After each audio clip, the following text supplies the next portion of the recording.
Well, hi, everybody. I'm Bill Whittle. You may remember me from Right Angle. I'm here with Steve Green and Scott Ott, and it's good to be back after missing a couple weeks.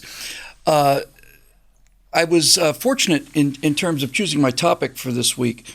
I usually go to Instapundit and just steal whatever Steve Green generally posts and just have him answer his own questions. But looking at Instapundit, it's easy for me.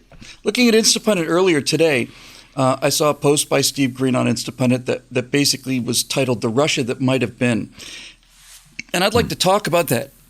The particular article that Steve is referencing, of course, is the Russia that might have been had Vladimir Putin not taken office and had not been Vladimir Putin. But the reason I was gone for the last 2 weeks was because I was finishing writing and then shooting an 8-part series on the birth of the Soviet Union called An Empire of Terror for Daily Wire. And so in the course of the extensive 4 or 5 months of research I did for that, I ran into a couple of cases of the Russia that might have been, and these are heartbreaking stories, and they're 100 years old, and I thought maybe I'd share them with you guys. Steve, we'll start in 2000. We'll start in 1917, and then we'll work our way backward from that.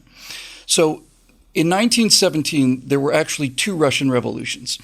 In October of 1917, old-style calendar, the Tsar abdicates because of all this turmoil. The capital was Petrograd, which is now St. Petersburg. The Tsar abdicates. The entire imperial government falls apart because it's not just the Tsar leaving, it's the entire idea of the aristocracy and all of that. And a group of people take over what's called the provisional government. And the leader of the provisional government soon emerged as a man named Alexander Kerensky. Kerensky was a very theatrical guy, had tremendous personal charisma. But after the Tsar fell, the provisional government issued a statement in the paper. This is their first day, essentially. And the provisional government, with Kerensky as its leader, basically said this in public, in the paper. They said, here are the policies that our provisional government are going to abide by. Complete freedom of speech, freedom of the press, national elections that are held up by secret ballot with multiple parties, unionization and work and right for union workers. Every single thing you could possibly imagine in a representative republic were listed publicly by this organization, and their entire credibility. There had been an existing parliament called the Duma. Nicholas II, the last Tsar, had created the Duma in the aftermath of the 1905 aborted revolution with Bloody Sunday, where they gunned down all these people. So the people were so furious that Nicholas II said, okay, I'll give them some kind of parliament. It was just stacked and staffed by aristocrats and people loyal to the Tsar. It was a rubber stamp parliament, and it didn't even need to be, because once he established it, Nicholas completely ignored it. So after the first revolution, the February Revolution, Kerensky and his provisional government had made public promises to not only provide all of the protections that exist in the West, but also to elect a constituent assembly on a nationwide ballot, secret ballot with open parties, and they could not get their act together enough. They postponed it once, then they postponed it again till October 15th, and then on October 15th they postponed it till middle of November, and by October 25th there was no provisional government anymore. So Kerensky had, his heart was in the right place. He defended people who were killed in the massacre and tried to get money for them. He defended workers and tried to establish restitution for them. But he was fundamentally an actor, and he was very vain and very flighty. But mostly, Steve, he was fatally naive. He could not recognize the threat that was coming from Lenin.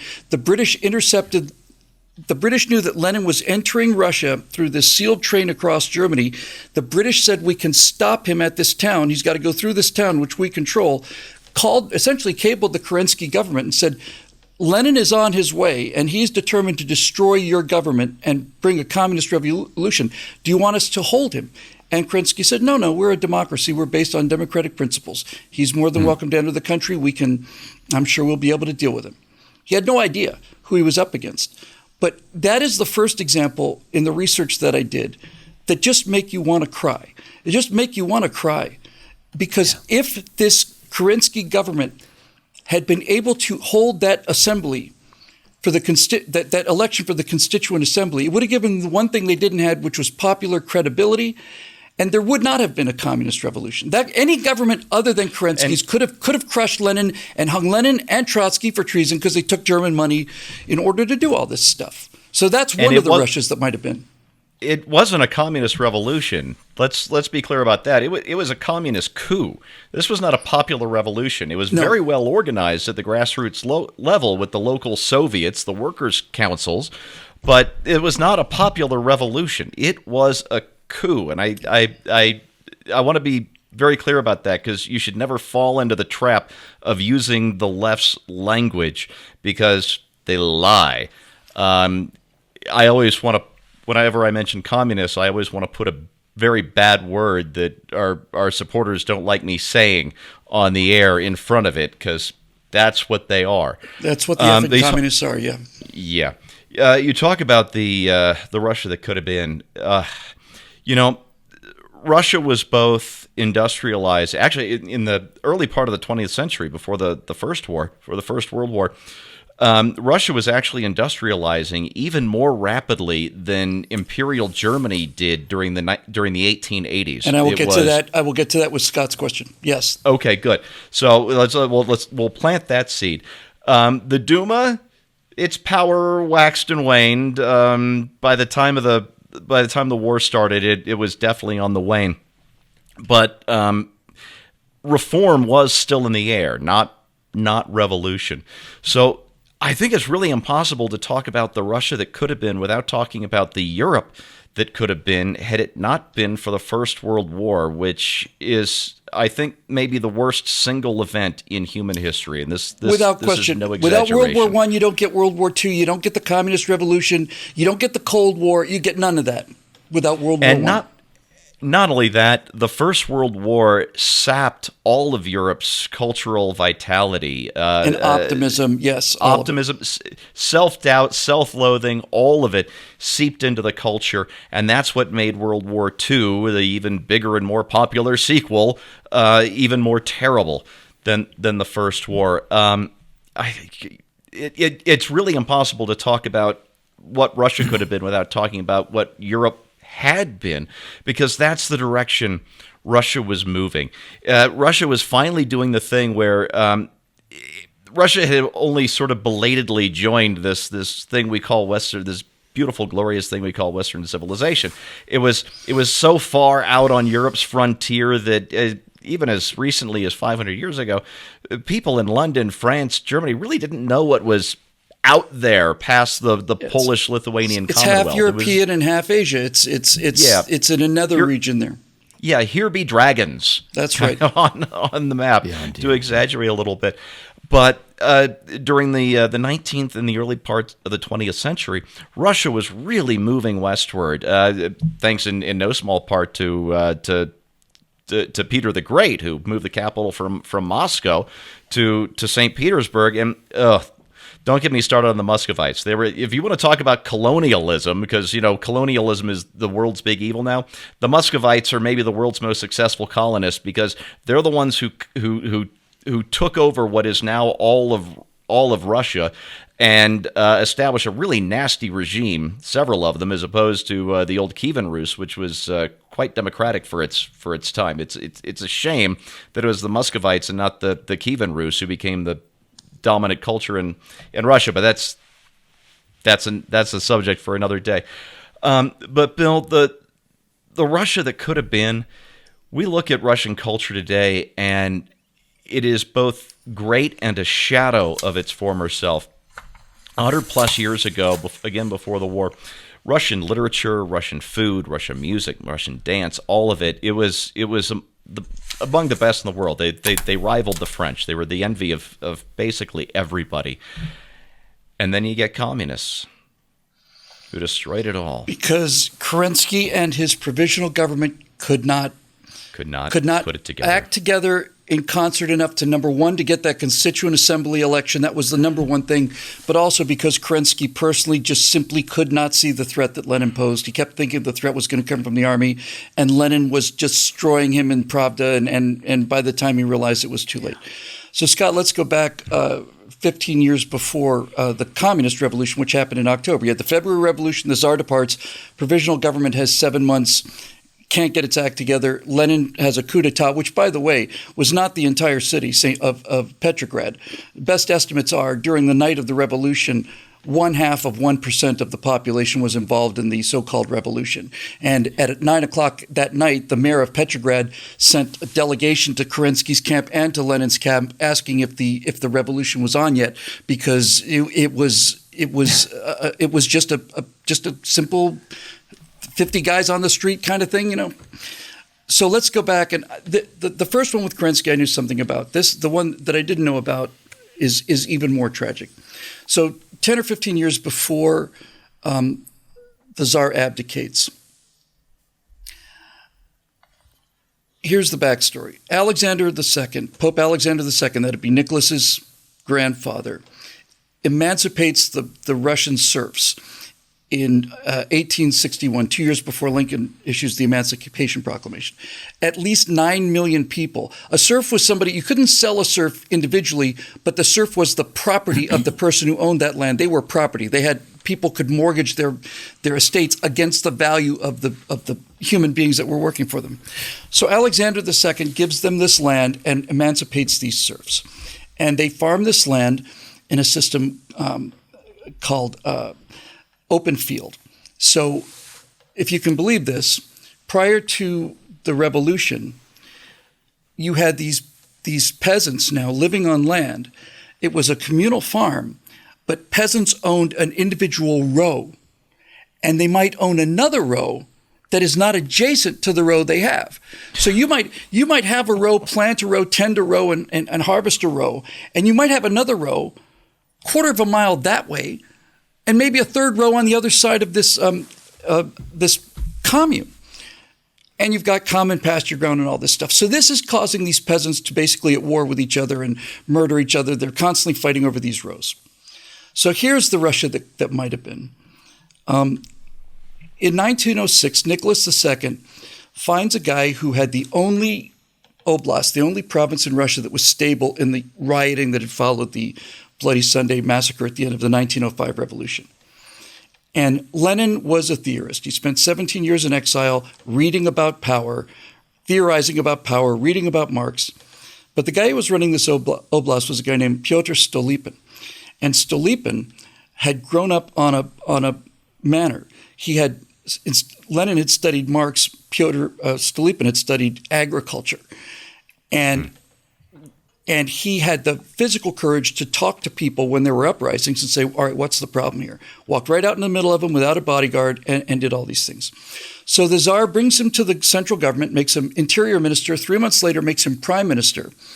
And then in 1906, he launches what became known as the Stolypin Agrarian Reforms. Now, I know this is a lot of setup, but it's important to understand this.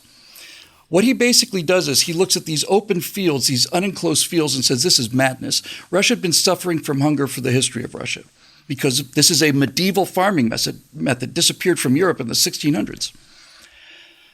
Stolypin takes these communes and says, no, we're not doing this anymore. He takes them all and sections them off into enclosed, privately owned farms.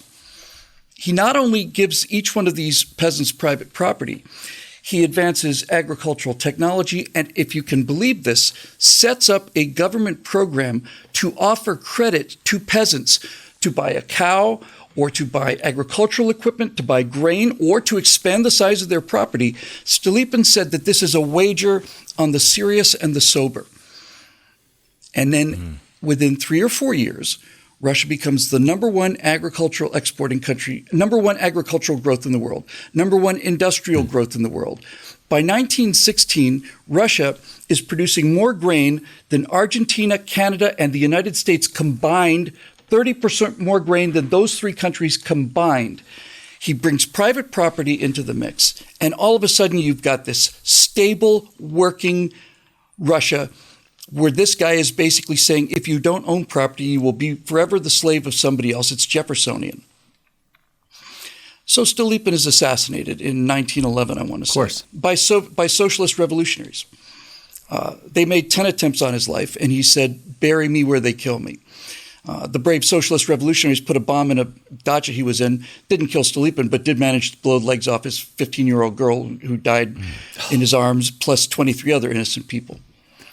So if Stolypin had not been killed in the Kiev Opera House by a socialist assassin, if he had lived through the abdication of the Tsar, he was falling out of favor with the Tsar, if he'd just been alive, then very likely he would have been the person to take over the provisional government. And unlike Kerensky, Stolypin was strong, he was tough with the radicals, and if he had survived, you would have had a man who had already brought private ownership, private property, growth incentives, respect for human rights, all of the things that we take for granted in the West. If he had survived and had been in charge of the provisional government, he would have had the Soviets executed for treason because there was ample evidence they were taking German money to overthrow their own government. And Russia wouldn't have been Russia.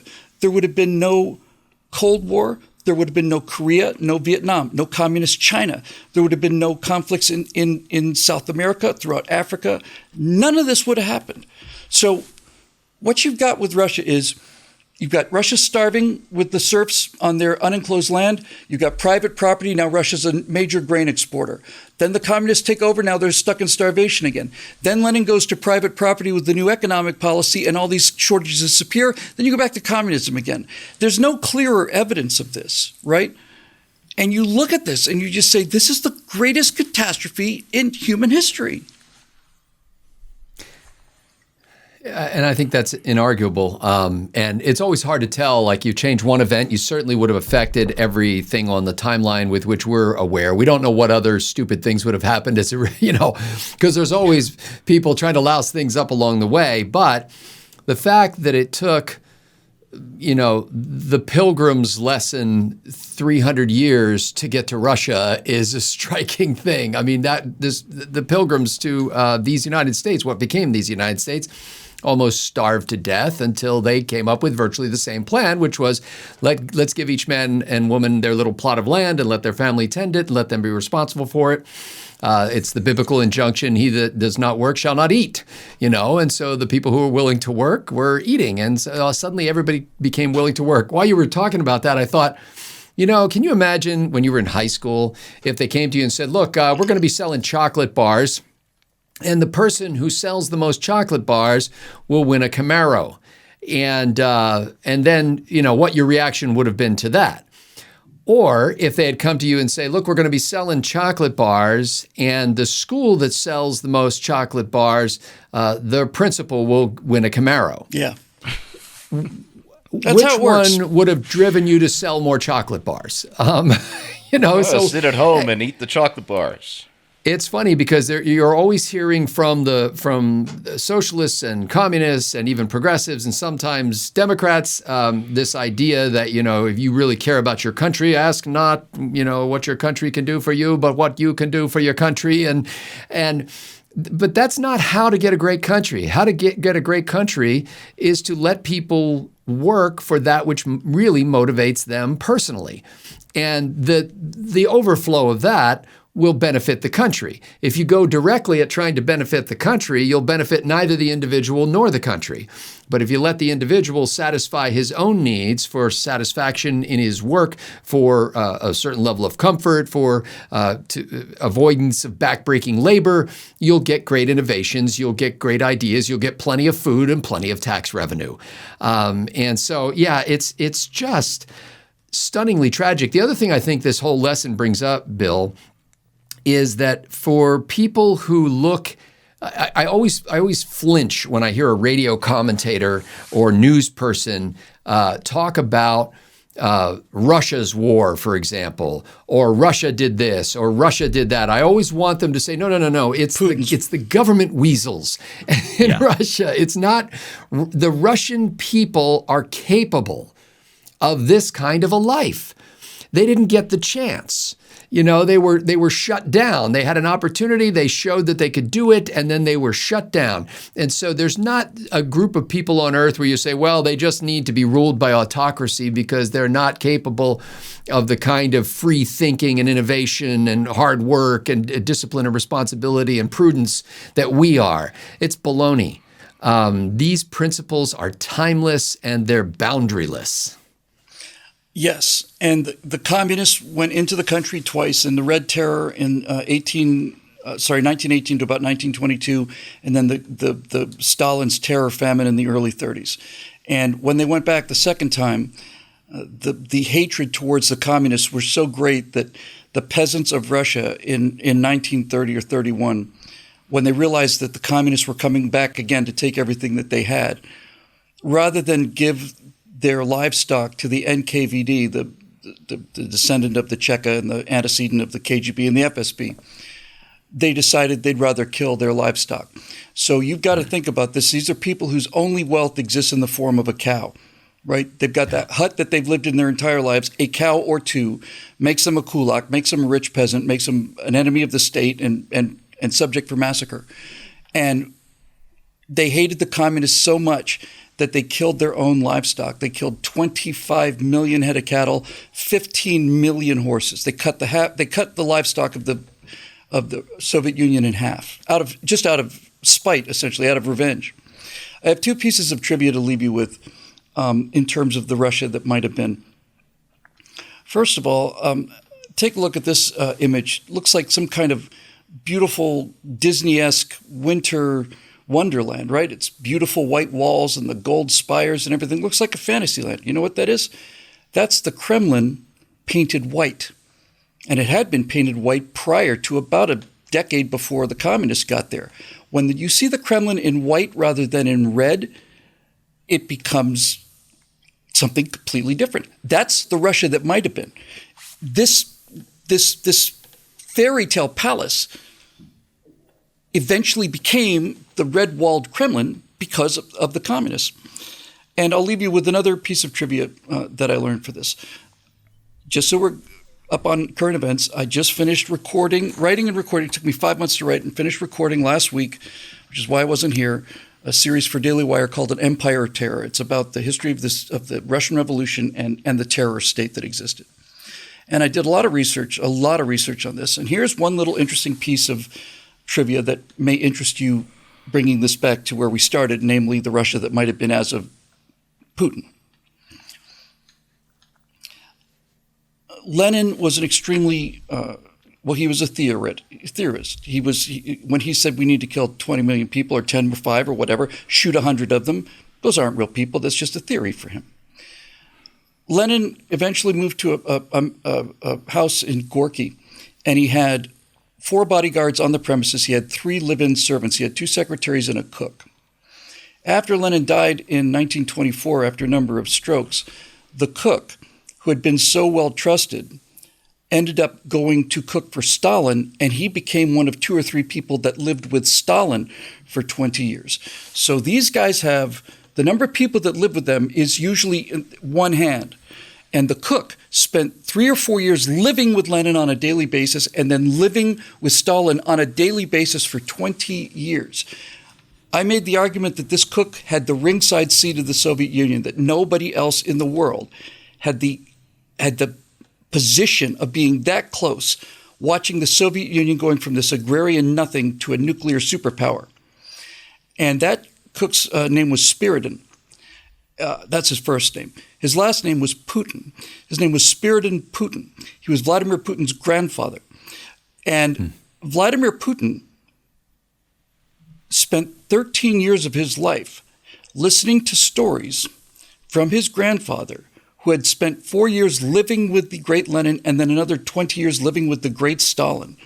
So if you want to know why Putin does what he does, it is because he had childhood stories from his grandfather, who was there, who told him everything about the wonder of the Soviet Union. And he told him, well, if we had to kill a few 20 million people in order to make this country into a great economic powerhouse, then that's a small price you have to pay. And that's who you're dealing with. You're dealing with the grandson of a guy who was the only guy who lived in the same house as Lenin and Stalin. And that's the Russia that Vladimir Putin grew up with, worshiping. He is going to be the last czar. He's going to be the last red czar. He's going to be the last person who'd been a member of the Communist Party. I didn't think he'd last the summer. I was dead wrong about that. But he is a communist. Vladimir Putin was born in Leningrad. He wasn't born in St. Petersburg. He was born in Leningrad. And he tried to join the KGB at 16. This is the government agency that murdered 20 million of their own people. If you don't understand this about him and his worldview, then nothing makes sense in Russia. If, on the other hand, you do understand this, that he's coming from a nurture of the worst government in the history of the world, the most ruthless government in the history of the world, most cruel government in the history of the world, then he makes sense. Everybody thinks it was Stalin. It was all Lenin. Lenin wrote the manual, and Stalin followed the instructions. This is what communism is. It is total disregard for reality. It's all about theory. It's disregarding the evidence right in front of their eyes and killing as many people as they have to so they can have their theory and stay in power. That's the Russia that might have been. And all of the history downstream of that could have been very, very, very different. Better late than never is what I'm saying. So we'll see. For Steve Green and Scott Ott, I'm Bill Whittle. Thank you very much for joining us. Thank you again for all of you, especially our members, for your patience in the last 2 weeks of absence, and especially the last 3 months of me just boring into this thing. But we expect to be finished by the end of the summer, and hopefully when it's done, you'll think it was worth it, because when you see this series, you will never, ever, ever, ever not only will you never talk about communism the same way, you'll never let anyone talk about communism in your presence again after you learn what actually happened to that poor benighted country. We'll see you next time on Right Angle.